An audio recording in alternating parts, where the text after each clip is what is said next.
अस्सलामु बेअब्ज़ात। जो शख्स कसरत से इस इस्म मुबारक को पढ़ता रहेगा इंशाअल्लाह तमाम आफतों से महफूज रहेगा।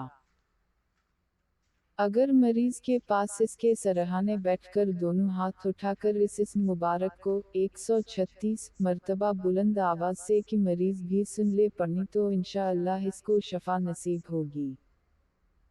जो हमेशा सुबह की नमाज के बाद 1000 बार इस इस्म को पढ़ लेगा इसका इल्म ज्यादा होगा।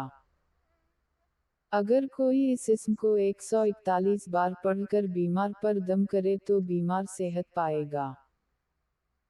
जो इस इस्म को कसरत से पढ़े या लिखकर पास रखे दुश्मन से बेखौफ रहेगा।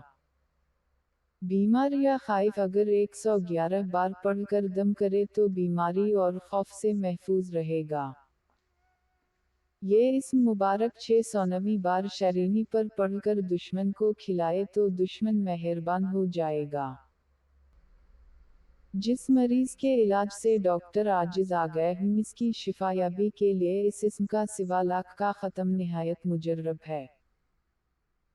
जिस शख्स को दुश्मन से जान का खतरा हो वो घर से निकलते वक्त या हाफिजु या सलामु पढ़ता रहे तो अल्लाह ताला उसे दुश्मन के शर से महफूज रखेंगे।